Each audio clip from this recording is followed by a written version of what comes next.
exciting about his work that I got initially the most excited about is that he doesn't just build things, but he also break things. So maybe you want to talk a little bit more about that later on if you so wish. But welcome, Gordon. We're very happy to have you here. Well, great. Thanks so much for the introduction, and thanks for having me. It's great to see so many of you here. Some of you have seen parts of this talk already, so I hope it's not going to be boring for you. But I wasn't quite sure what audience to expect for this talk, so I kept it a little bit lightweight, focusing on these emerging trends and applications of light field displays.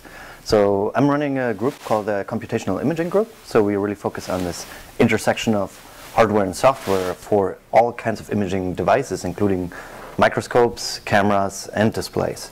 So today I'll focus only on the display part. And displays have become extremely popular in the last couple of years. I mean, we have television, we have head-mounted displays, we have mobile, portable displays, and everybody's talking about rollable and foldable displays. This is really an exciting area that has been diversifying over the last years quite drastically, and the technological development has been mostly constrained to engineering pixels, right? So we want to get higher contrast and more pixels onto these screens, and that's what the industry is really good at. What we're doing is we put the intelligence into these displays and basically build algorithms and computational displays that are at this intersection of, algorithmic and hardware developments. So we've come up with a number of unconventional display designs, such as what we call the Tensor display here. And this is just one example where we used multiple stacked LCDs in a single device that then allows you to create a glasses-free 3D image. And that's usually what people think about light field. So we can have a glasses-free 3D image where we can move around. And the magic here really comes from the fact that we have these multiple layers of LCDs, and they're actually high speed. They're much faster than what we can perceive as humans. So we can use intelligent algorithms to factorize light fields into these time multiplex patterns that are being shown on the front, middle, and rear panel. Optically, they overlay, and perceptually, they're averaged, creating this illusion of a high-resolution 3D scene. And I'll show you more details about this in a second. Right now, I just want to give you a sense of this kind of space of light field displays. Now, 3D sounds boring, actually. It's failed commercially. Nobody really cares about 3D televisions. So what we're particularly excited about is new applications that are ideally as far away from stereoscopic 3D television as possible. And some of these emerging applications that we've been exploring over the last few years are, for instance, vision-correcting displays. Right? If I don't wear my glasses, I won't be able to focus on certain regions. And wouldn't it be great if I could have a display that corrects for the visual aberrations inside the display, basically putting the glasses into the display rather than on my face, right? And that's something that we actually explored, also using light field display technology. In this case, we have a phone that we kind of hacked with a little barrier mask that we can put on top. And then we have an algorithm that determines the pattern that needs to be shown. So normally the user can't focus on the screen, everything's blurry, you can't read the font.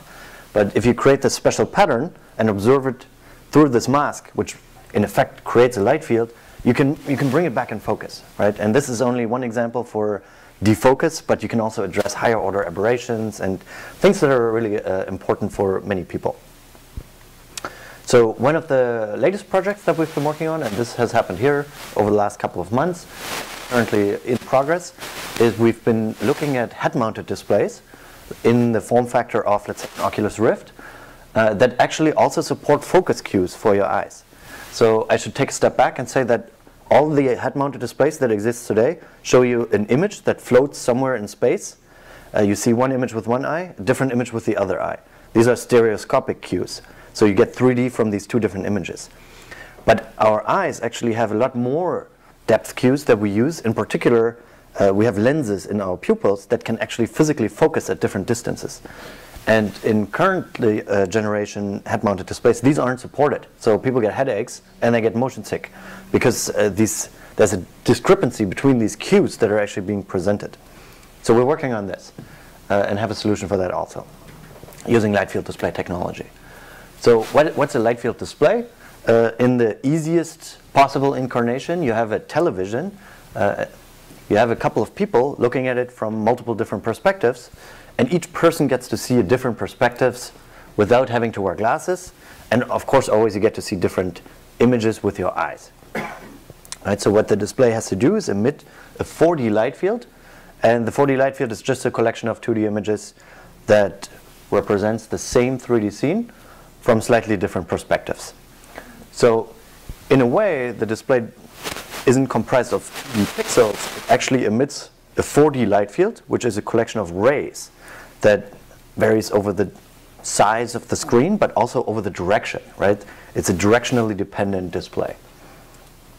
When you think about future high-quality applications, you can't just consider 5x5 views. It's actually hundreds of views that need to be considered being displayed over a very wide field of view in this particular case. So that's not only challenging for the optics and electronics, but it's also a big data problem. So just considering this example of 100 by 100 views emitted in HD resolution, streamed at 60 Hertz, that's terabytes of raw ray data that needs to be rendered, processed, and optimized for a particular display. So that's extremely challenging. And with what we call compressive displays, we provide the solution of joint optical and computational design to bring down the data rate and basically use very intuitive ideas of image or signal compression on the device level. But at the same time, we target benefits for the electronics and the optics of the display as well. So not just the data rate. So for the last 100 years, this has been around. These ideas have been around already. And they haven't really changed very much. So let me give you an overview of what's been done. In the beginning of the 20th century, Frederick Ives, for instance, invented what he called parallax barriers. And what he did is took a 2D display and put a barrier mask with a whole bunch of pinholes in front of it. So that blocks most of the light, so it's very dark, and also lower resolution. As you move around, you basically observe a subset of the pixels on the screen through these pinholes, and thereby creating a 3D view. But at the same time, the resolution of each view is that of the screen divided by the number of views. So it's very challenging to get high quality. And this is probably something that we're all familiar with, these lenticular type displays, where you have an array of small micro lenses in front of a screen. And in effect, it does the same thing. It shows, you know, different images into different directions, but at a low resolution. And usually the quality isn't very good. So that was invented by Frederick Ives in 1908. So integral imaging, as it's usually called, basically takes all these different views of a light field as input, then we interlace them into a single image and display that behind a microlens array. Each view then has the resolution of the screen divided by the number of views, which is usually very low, especially when you consider a lot of different views. But we've made a lot of progress, both on displays and in the understanding of human vision as well. So what we can use today are high-speed electro-optical systems, and especially the algorithmic framework to use multiple display elements and be smart about how to drive the pixel states. So Tensor Displays that I showed you earlier is basically a mathematical framework that encompasses any incarnation of multiple LCD layers combined with time multiplexing and any kind of incarnation using refractive optical elements too. And I'll show you a couple of promising examples. The one that we think is the most commercially viable is a really thin version where you have two LCDs with a microlens array on top, because it's very thin. Okay, but let me help you understand what these algorithms actually do. So usually we start with the target light field. In this case, it's a collection of images showing the same 3D teapot from slightly different perspectives. So in computer graphics, most good things start with either a bunny or a teapot. So in this case, we have the teapot, right? If we take a scan line of each of these views and stack them up on top of each other, we basically have this epipolar image where we have a single scan line in space, and we see how it changes as we move our head around it. And that's seen on the lower right there. So that's the signal we're working with. Now the display itself, in this case, comprises two stacked LCD layers with a little bit of spacing in between. The viewer is on one side, and there's just a uniform backlight on the other side. So now the virtual object kind of floats around this device, and we represent it as a light field which has rays as its fundamental, building blocks. So each ray can be parameterized by a coordinate of intersection with the front layer and one coordinate of intersection with the rear layer. We only consider straight rays in this case. So what that means is the set of all possible rays can be indexed in a matrix that you can see on the lower right. So this particular ray is represented by these little red boxes here. Right? We have the front layer up there, we have the rear layer up here, and each ray is uniquely identified by one coordinate of intersection. And so what does it mean for the signal? Well, we can take our teapot and warp it into this matrix representation. It looks something like this. We don't really care about the black areas because these are rays that come at very steep angles out of the screen. We mostly care about things that are within some predefined field of view, and that's the signal actually represented in this matrix representation. Now, probably most of you know that LCDs are multiplicative on the layers. So you modulate the ray here and you modulate it again here, which means that the image formation is also multiplicative, and the signal that we emit is the outer product of these two vectors.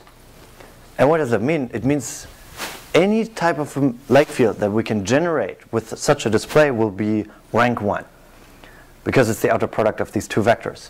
But how does that make sense intuitively, right? It just means that we have constraints in the degrees of freedom that we can use for showing 3D scenes. So in practice, it means when we see advertisements of sharks and Tyrannosaurus rexes coming out of the screen and jumping at us, that won't be possible. There are constraints on these types of signals. But we can be clever about this and use time multiplexing, which allows us to get higher rank approximations of these types of signals by using perceptual time multiplexing, perceptual averaging of these frames. So, and then it allows us to basically tap into the vast amount of literature and research that's been done in the optimization community. We can basically formulate the light field synthesis problem as a non-negative matrix factorization problem, which you can see here. So that those are usually in the easiest possible form, iterative algorithms that take the target light field matrix and run an iterative update where we can then get an approximate of our light field, which is content dependent, right? So for all existing light field displays using microlenses, parallax barriers, there's no degrees of freedom. You have to sample the signal, and that's your pixel states. Here we can actually optimize the pixel states for a given target content. When you think about using multiple layers or other types of display configurations, you can still represent your signal in a similar type of a representation. In this case, we have each ray being uniquely addressed by coordinates of intersection with each of these layers. So that spans a three-dimensional volume now, where this particular ray is one point in the volume. And we can, we can do the same thing. We basically take this light field represented in this volume and factorize it into a set of rank 1 patterns. In fact, any type of display incarnation can be represented as such a tensor. If you have multiple layers, it becomes a higher dimensional tensor. If you have refractive elements in here, the manifold embedding within the tensor changes. But in effect, it's the same thing. And what we do then is we take our light field in the tensor representation, use non-negative tensor factorization, implement it on the GPU in real time, factorize our signal into the sum of rank 1 signals, and those are exactly the pixel states that we put on the screen. And what we see is a rank M approximation of this signal. So we don't get exactly what we want, but we get the closest possible approximation in an L2 error sense. So it sounds very abstract for those of you who don't have a background in optimization. So let me make this a little bit more intuitive. Let's say you want to see these bunnies, and you can see now we have bunnies instead of the teapot. And we want to show them on a 3-layer display where some of these bunnies come out of the screen, some will go behind it, and some are right on the layers. If we run this non-negative tensor factorization, we get a couple of patterns on there that we directly display on the physical screen. So it almost looks like a slicing operator. The red bunny, for instance, is closest to the center layer, and it's in the, most of the contribution is in the middle. But things around the outside, the edges here, have these noisy kind of patterns. So you have to consider that these are time multiplex patterns that change quickly over time so that you can't actually see that. So you have these time varying slit patterns around the edges of these bunnies that create then the depth impression. Right? So these are optically overlaid and then perceptually fused for the static scene. So in 2012 we built 2 incarnations of this display. One I already showed you. I'll show that to you again. It's a 3-layer display, has a little bit of a thickness, so that's probably nothing that you want to hold in your hand, more like an all-in-one computer or a showcase in a window. You have these 3 LCDs that we broke out of eBay panels, right? We just work with off-the-shelf panels that we buy on eBay. We just assemble them and repurpose all the individual parts, in this case the electronics and the LCD. So then what you see is something like this. We get a reasonably high resolution view of a 3D scene. It's definitely higher resolution than anything that you've ever seen with lenticulars for this particular display resolution.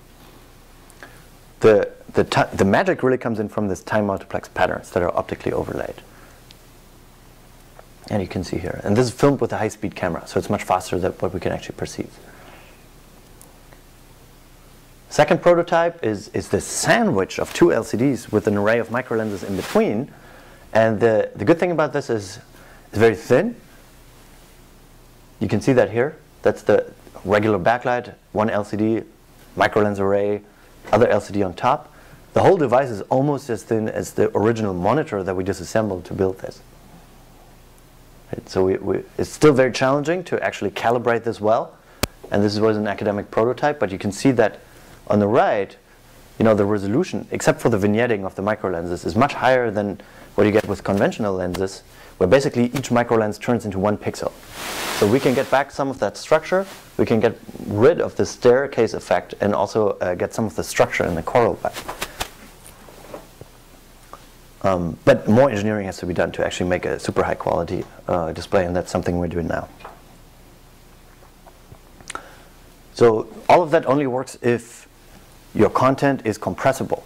And luckily that's the case for most natural signals. So if you consider light fields of 3D objects, there's a lot of redundancy in that data, and we want to exploit that on a device level, not just in software, but on the display device level. It wouldn't work well with things that are completely separate, like 4D random noise or different numbers that have no type of compressibility between these views. And we started a blog called displayblocks.org, where we share all the instructions of disassembling these types of devices. We put all the source code online, so people have actually started to rebuild all of these displays, in particular in Asia, Korea and China. I just went to a conference actually in San Francisco last week. There's a lot of groups now who have a lot of papers on these multi-layer displays, and that's something that we basically enabled using these algorithms. Right? So people are usually really good at either the optics or the electronics or the algorithms, but it's very challenging to get all these skills together. So we try to make it easy for people to get into this field by sharing all of our expertise online. We've also looked at projection systems more recently, and here you can think about a movie theater, or you can think about rear projected TVs, or just larger kind of things, or the office of the future. So it turns out that a lot of researchers and enthusiasts already in the mid-last century built these giant movie theaters in France and Russia that had big mechanically rotating parts. For instance, this cyclostereoscope here is a whole movie theater with this giant rotating cone of parallax barriers, basically. So they tried to generate these glasses-free 3D movie theaters already back then, but it wasn't really practical. And today, there's a couple of approaches that also do that. Usually, they use banks of projector arrays. So you may have seen Tupac Shakur being back on stage after he was dead already, or Gorillaz is a band that only exists virtually. They built these giant stage setups where you basically have a lot of projectors that you can see on the top right, and a semi-transparent screen where you get the reflections of these actors on stage, and creates this virtual appearance of these actors being on stage. It looks really good, but it's very expensive, power hungry, bulky. It's nothing that we can actually use at home. So we thought there's got to be a way of using this idea of compressive displays to compress the number of devices in this case. And we came up with one very preliminary approach, which basically says, let's build a projector that emits a 4D light field, Unfortunately, we can only see it if we look directly into the screen, into the projector. So it's not very practical, right? So what we need to do is actually build a screen that's specially engineered for this projector so that you optically recycle the light coming from the projector to a wider field of view for the audience. And the way we did that is we used the same type of dual modulation technique in the projector, and then we built a screen that amplifies the angular range of that light field coming in. So if you think about this screen and the projector, and only a single pixel, right? The pixel receives contribution from the projector over a very narrow field of view. And we want to expand that so that everybody gets to see that. And that's what we do by building a screen that basically has a small telescope in every single pixel. So to expand the angular range of that. It's pretty challenging to actually build this, especially with the signal processing computer science background. But we built a projector from scratch that you can see on the right. Has a high power LED light source, a couple of beam splitters, small reflective LCOS devices that can modulate the light at a high speed. It's all synchronized in electronics with a couple of relay lenses and a projection optics. And then we get the screen, which is basically 2 microlens arrays with different focal length, back to back. Unfortunately, we had to use a Fresnel lens as well. So the optics aren't quite there yet, but the principle we demonstrated, and we use again these factorization techniques and time multiplexing, so that we can decompose a scene into these time-varying patterns. We put that on the screen, and then what we see is, in this case, a pretty low-resolution view of a 3D scene. But in principle, you could actually engineer it to the point where it's HD resolution, because the light field that comes out of the screen is already HD, but the optics here are a little bit preliminary. So we got to figure out how to do that better. But you can see some of the parallax over a limited field of view right now. We need to get a better amplification factor. But it is the first step towards making light field projection, practical with a single device. And the cool thing about this projector is that it's not only useful for 3D projection, but you can also make better 2D images. If you have this dual modulation inside the same projector, and you have a conventional diffuse screen, such as this one right here, the 2 patterns multiply together. So if you show a high frequency pattern on each of those, they multiply together on the screen, and you get frequencies that are actually higher than the highest frequency in each of the modulators. So in particular, you can quadruple the resolution of the image on the screen. But again, you need factorization techniques to actually decompose the target high resolution 2D image into this set of patterns. And we did that. Here's a comparison between the same projector run with just a single SLM and our factorized patterns on the 2 SLMs. And you can see that not only the high resolution is higher, but also the color saturation, because the black level basically goes down and you get better contrast.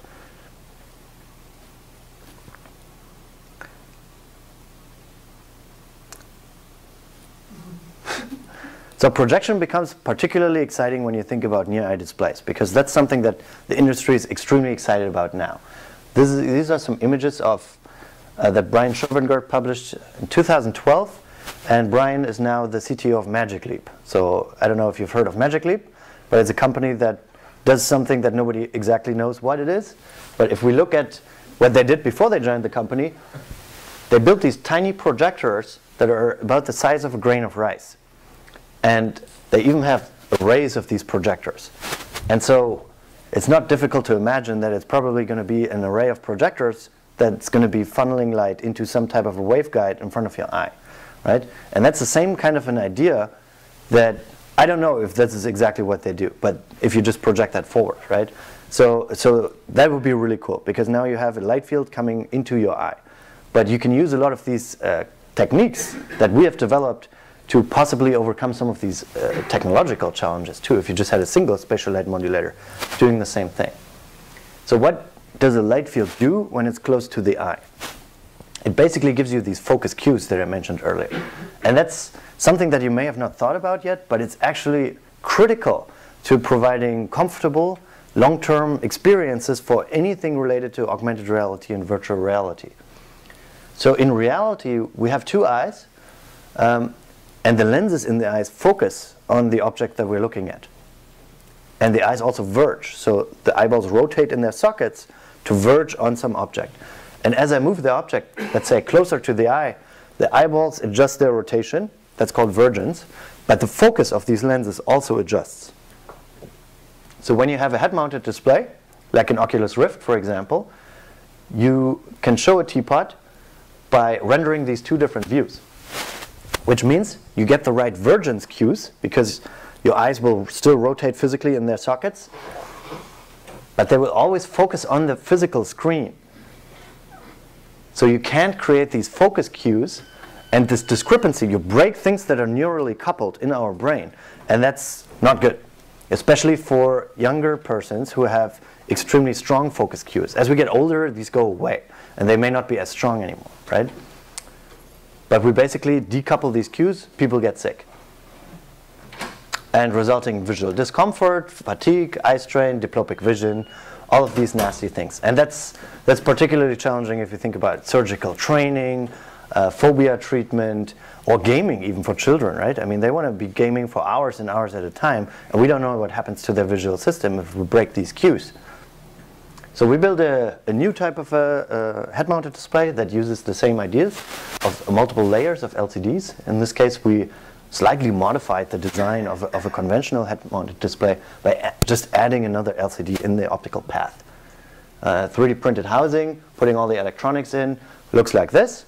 And using the CUDA implementation of our factorization algorithms results in patterns like this that we put onto these LCDs. And they create a light field that goes directly into the same pupil of the eye. So you get basically multiple different views into the same pupil. And that allows you to get these focus cues. So now we can focus the camera, in this case, that has the same aperture as a pupil on the front. And the rear will be out of focus. But you can actually optically focus it without changing anything on the screen to focus on the back, and the front will be out of focus. These are the focus cues that we need to be able to support. And that's impossible with any existing display technology. So you can see that here. So remember, all of these are preliminary results that we only captured a few weeks ago. So we do all that in real time on the GPU.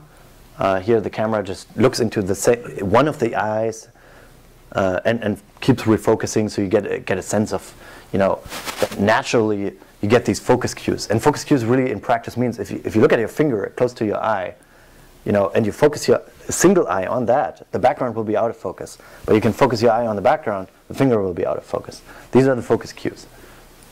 And you can see that here, for instance. And they're particularly important for close range things, like when you interact with your hands in a virtual world. Anything within arm's reach will have a lot of focus cues in reality, but those are gone normally. So here you can see that these are all naturally supported in our display. And we need to do more user studies and actually evaluate how effective these are.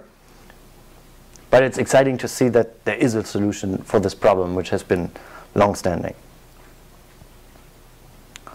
One more application that I'd like to talk about is the vision correcting display. So for this application, what we basically need to do is show an image that's outside the physical device, right? So let's say this person cannot focus on the screen, it's too far away.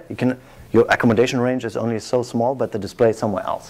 What you'll see is a blurred image on the screen. And that's a big problem for a lot of people. So in this case, this was hyperopia, so farsightedness. And about 25% of the US population have hyperopia. As we get older, most people get presbyopia, which means we can't focus far and we can't focus near either. So we need glasses to see far, and we need reading glasses too. And that's a big challenge, right, for any kind of glasses. I mean, I'm myopic, so I can see close, but I can't see far. So I need to wear glasses to see far. And that's about 41% of the US population. And some Asian countries, these numbers are much larger, actually.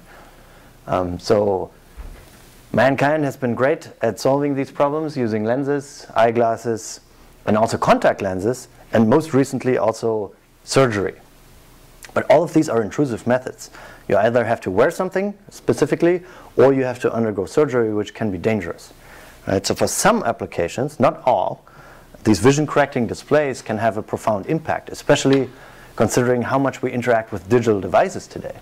So what we need to do is create personalized experiences that don't just give us restaurant recommendations, but they actually show us an image that is tailored for a particular observer.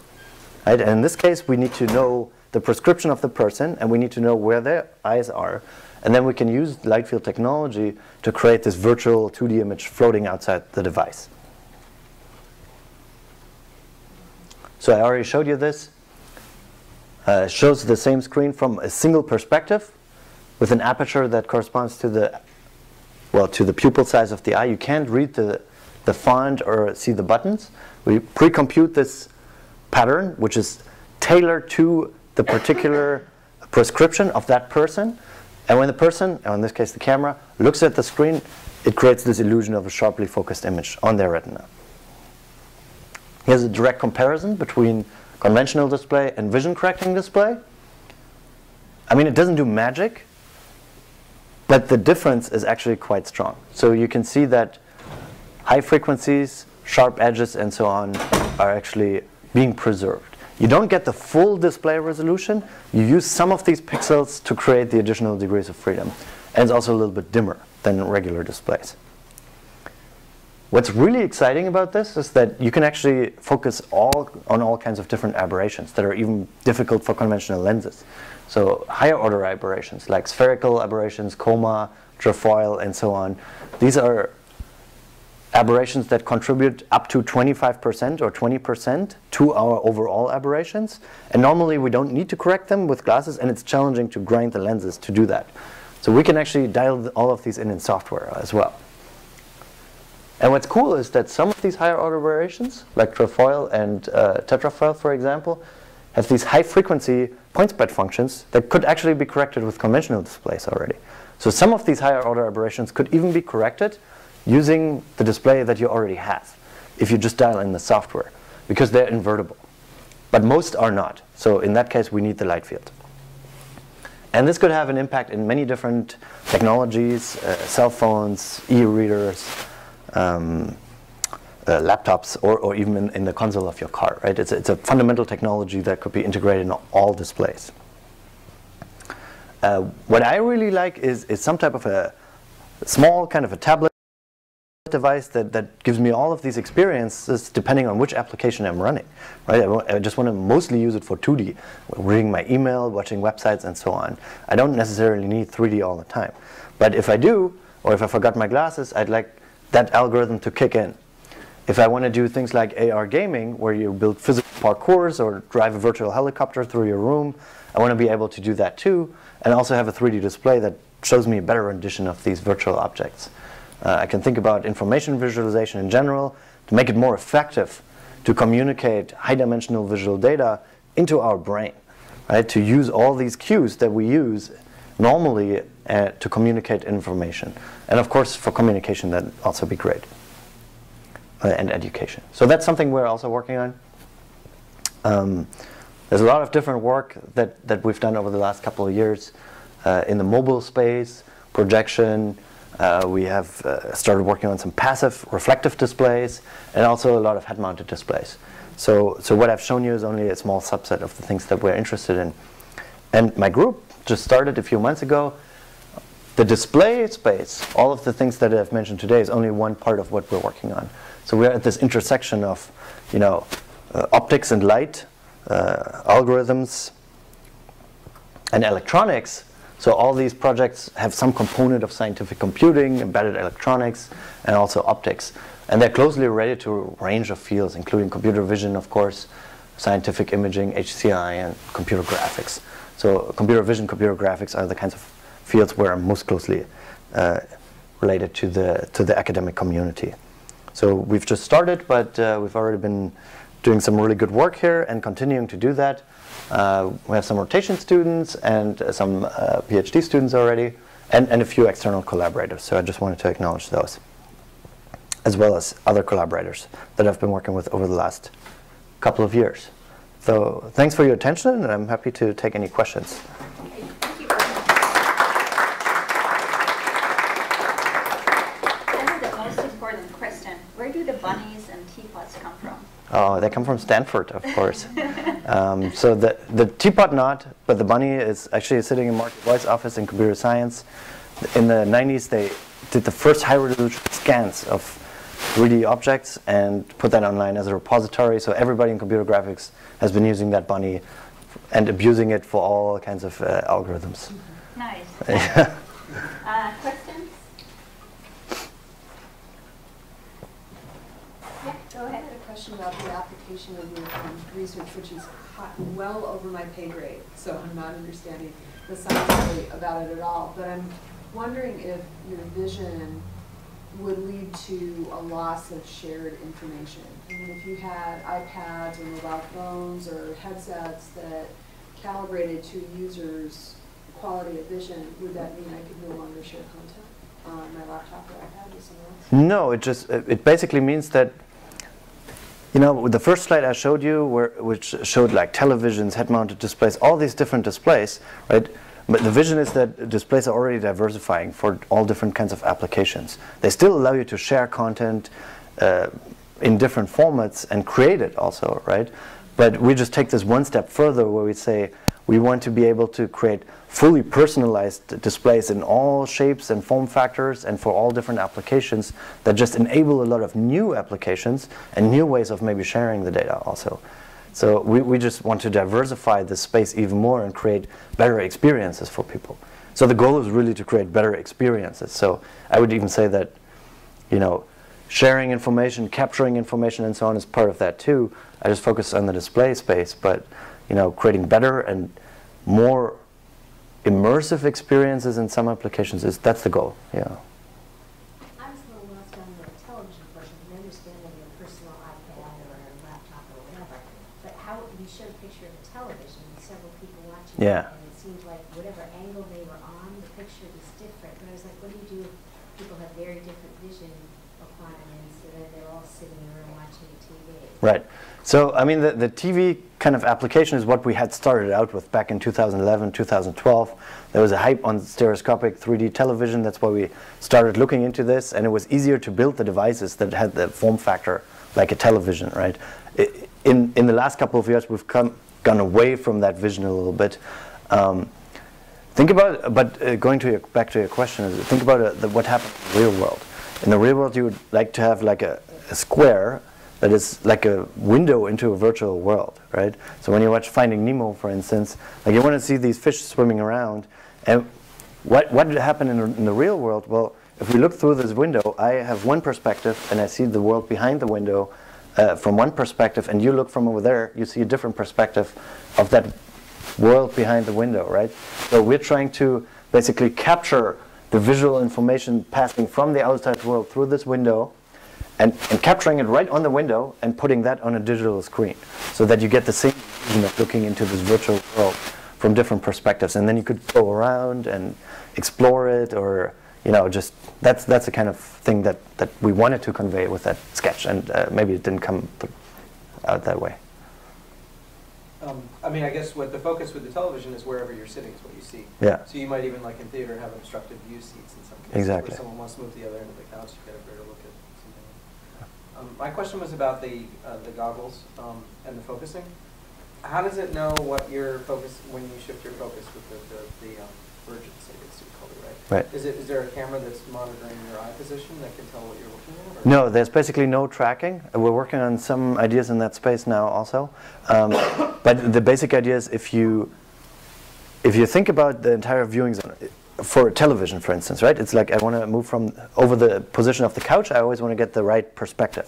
For a near-eye display, you can think about the viewing range being your what's called eye box, which is the range in which the pupil can move around, which is usually about centimeter by a centimeter for consumer applications, right?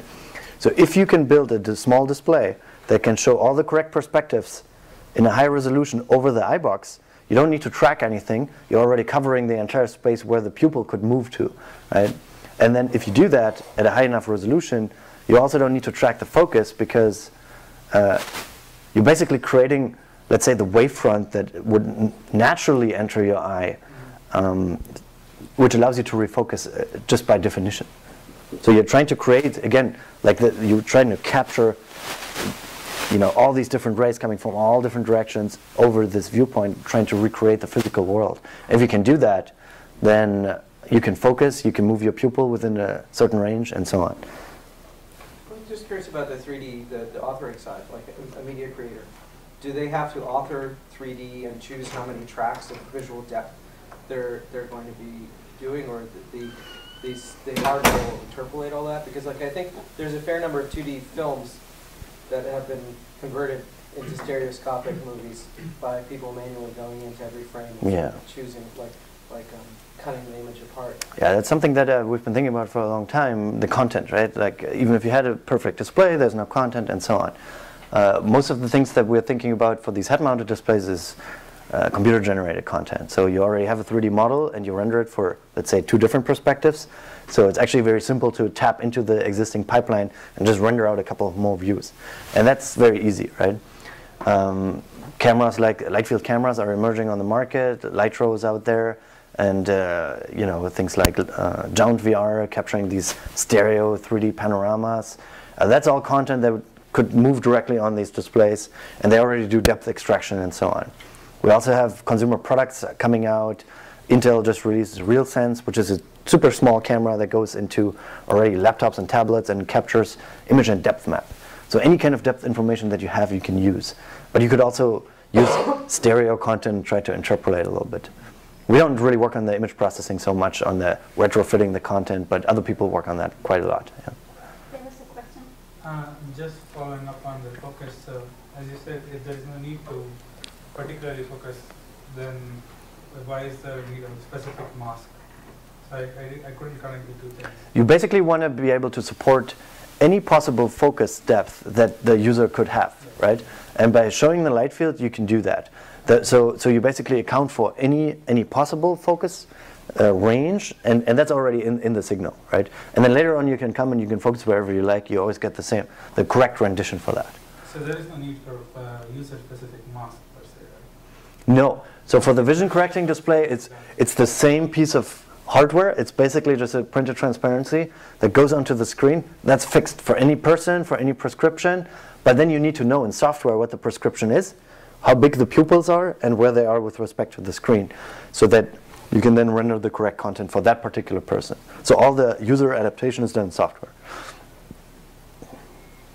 Could you make, so let's say that you didn't know somebody's prescription. Could you come up with a way to create an adaptive system that would go and figure out the right things, and then no matter where you move your screen, it would then correct? Yeah, that's a great question. So that's what, actually there was a project in my lab at MIT before I joined them that did exactly this. So they had a cell phone, they hacked the cell phone with a little plastic attachment. You could look inside, and what it would show you is 2 bars. If you have corrected vision, the bars would perfectly overlap on your retina. But if you have some type of visual aberration, you could press the button and it would shift them, and you press as many times until they align. And then it can rotate too, and that way you can have an interactive feedback system that allows you to evaluate your own prescription, right? Now you can come up with more sophisticated and maybe automatic ways of doing that, but that's kind of the basic idea that was already there. We said, oh, why don't we just invert it? If we can measure somebody's prescription, we could also correct for it, right? If we knew the parameters. So in fact, that was there before already, and it's a startup company in Cambridge, Massachusetts called iNetra that's commercializing that now. Any other questions? I'm not sure if my question is going to make sense, but how does this overlap with new technology that's coming out with holographic displays? So it's quite related, right? So holograms have been around since the invention of the laser, basically in the 60s, and Steve Benton's group at MIT was one of the, most driving forces up until the early 2000s. They've been talking about holographic video, holographic television for decades already. It's not there yet because it's very, very challenging to create dynamic holograms. You can make static holograms that look just like the real world. And if you had a chance, for instance, to go to the light field workshop we were organizing last week, there were some holograms indistinguishable from the real world, but static. The challenge is that you need to create pixel structures that are in the order of the wavelength of light. So anything below 1 micron creates enough degrees of freedom to create the diffraction of the light that allows you to control the light in the way to create a hologram. You need coherent light, which is a little bit more challenging to work with. And if you think about a big display with pixel structures in the order of microns or smaller, even all the efforts going towards 4K and 8K resolution are way far away from that. We need to have like 10 times the resolution, 100 times the resolution to have enough degrees of freedom to actually control the diffraction of light at a high enough quality. And I expect these fields, light field displays and holograms, to merge at some stage. And that's something that I'm intellectually much more interested in now, using coherence, partial coherence, pixel structures that may give you a little bit of diffraction, but maybe not enough diffraction for what people have been doing in the past, but using intelligent algorithms with that. So that's something that's very interesting, but there's been pretty much no work at all in the academic community. But looking forward, that's probably where it's going to go. Yeah. Any other questions? Practical question. If there's a student who would like to work with you, how should they go about it? Oh yeah. Are you extending your group currently? Yeah, so the group is currently being in the process of being set up, right? We have already a number of students doing rotation programs. That's usually a good way to get involved. I'm teaching a course this term on computational imaging and display. Some of the students are actually here in the room. So that's going to be offered next year again. And we're also teaching image processing and some other related courses. So I would recommend taking the courses, doing a rotation program maybe after or during the course, and then seeing how that works out. Great, thank you so much.